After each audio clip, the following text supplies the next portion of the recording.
This might seem a little bit strange at first, because up to now, most of the videos, the phases are all about critical thinking and about your perception of what's happening, how you perceive things to be and how you react to them in a mature way, in a responsible way. Because like the key ingredient here, the secret here, if you want to call it, is to be it's responsibility. So responsibility of where you are, your actions, your reactions, your thought process. It's how we choose to deal with a situation. It's when something happens, what we think that means to us, or what we think that situation means to those around us, and then how we kind of decipher that in an emotional way, and how we react, and then the actions we take. So it's all about critical thinking and about taking all these steps on a daily basis and improving ourselves, and to kind of see through things and to see where the bigger picture is, but not to focus on the bigger picture, to focus on the here and now. So a lot of it can sound kind of almost like a contradiction, like as if we want you to progress, we want to better ourselves, to keep going. And then this quote pops up here from Marcus Aurelius, and it sounds like he's telling us to, or alluding to the fact that we should take things at face value at times. Now, I know back in the day when he more or less kind of, he came out with this idea, he'd be questioned on a higher level in the circles he was in, and maybe scoffed at for promoting his way of thinking, that critical thinking aspect, and then to go and say take things at face value. But really, there's no hard and fast rules with this, and there's no laid down, nailed in procedure where you must follow it. And that's part of this, part of your journey, the way we can overcome, adapt, we can move around, we can change things to suit our situation. And it's about having that awareness. And I probably keep on saying this a lot recently, because it's made, I've realized something as well. It's like being grown up about something, not throwing the rat out of the pram and jumping to conclusions. Okay, so it's being mature about it, having a maturity about you where we respond in the correct manner, not necessarily for the other person or the party, but for us as somebody who's trying to live a better life, somebody who's trying to have a better energy connection, somebody who's trying to impact people in a positive way. But sometimes what he's saying here is, I believe he's saying is, that we should take things at face value. Now, what I get from that is, especially it's really relevant nowadays, more so than even back then. Because now somebody can put something on social media about you, or talk about you, or make a comment somewhere, and it's there for the world to see.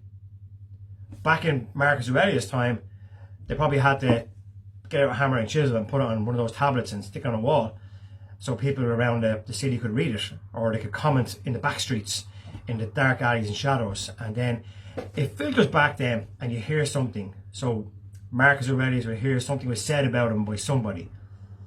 And what he's saying here is more or less to take it with a pinch of salt. Not to give it legs. Not to add in your own stuff to it. We're famous for doing that. We're so presumptuous. We're so judgmental, opinionated. Whereas, so you hear you're doing something with a new career, and you hear, oh, Mick down the road said that you're wasting your time, you're not good enough at that. And you're like, oh, Jesus, Mick's not a bad lad now, and if Mick's saying that about me now, there must be something in it.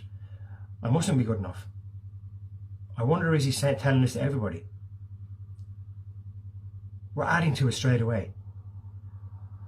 I wonder, does everybody else think this? I wonder, should I stop doing what I'm doing? And the anxiety kicks in, the thought process, the monkey brain is going crazy in there. It's yapping at you, yap, yap, yap, yap, yap, yap. And it's telling you then you're not good enough, that you shouldn't do it. It's telling you Mick is talking about you all the time. And then you go, I'm also doing cold water challenge. I wonder, is Mick telling everybody that's not good either? I wonder, is Mick really my friend? And all this stuff spirals up. Now, if we had taken that on face value and just said, hold on a minute now, I've heard this, what Mick has said, okay? So let me think about it for a minute. Let me process this. What kind of person is Mick? What kind of relationship do we have? Was it overheard? Did he actually say those exact words? Did he put it down? Did he write it? Can I see it? Did he say it in a comment as in, wow, that's going to be tough to do? Saying that's going to be tough to do can easily be changed along the route to coming to you saying, Mick says you're useless. You never do that. It's too hard. See where we add in stuff. And even without being told those words, we can take it that Mick, we can decide what Mick meant. We decide that. So he said these words, and then we decide how we emotionally react to those words, how we assimilate them, what they mean to us in here. And if we're already in a negative way, we're already anxious, we're already worrying about what we're doing, we're already looking for people to pat us in the back and say, you're doing the right thing.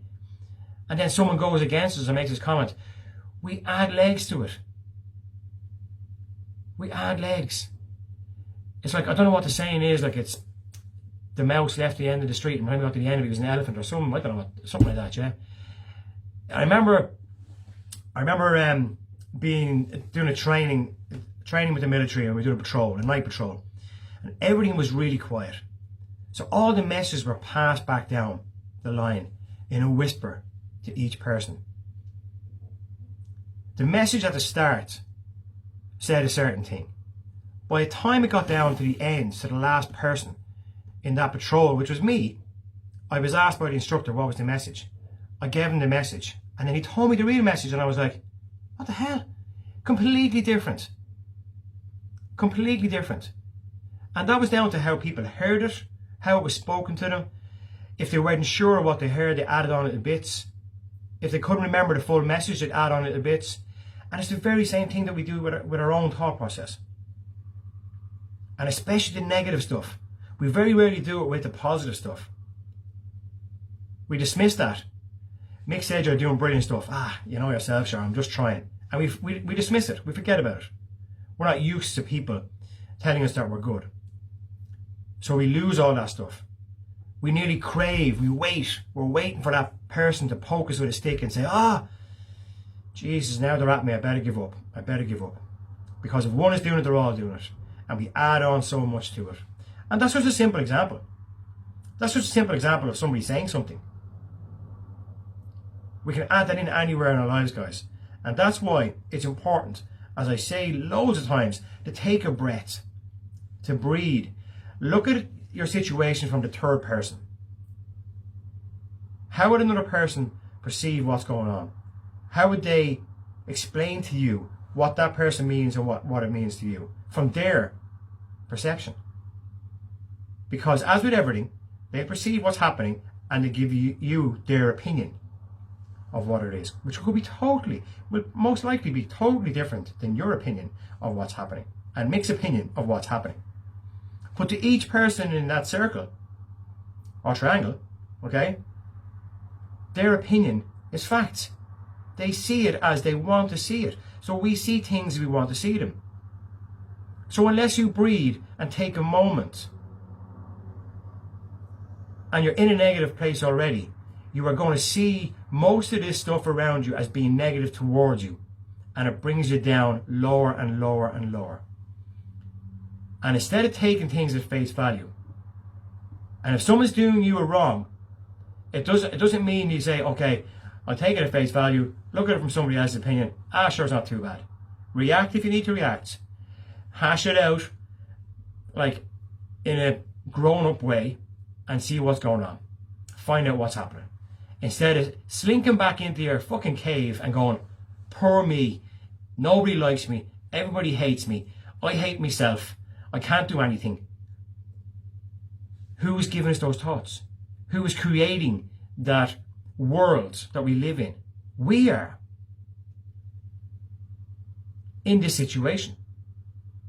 I might add that somebody's in a situation who's in that dark place. As I keep saying, you need to reach out for help. That's the first step, the very first step.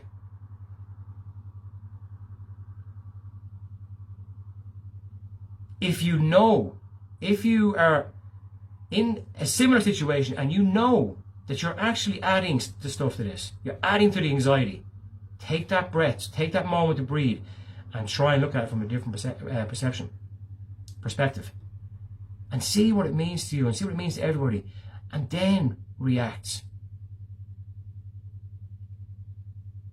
Sometimes this stuff is so basic, guys, that we overlook it.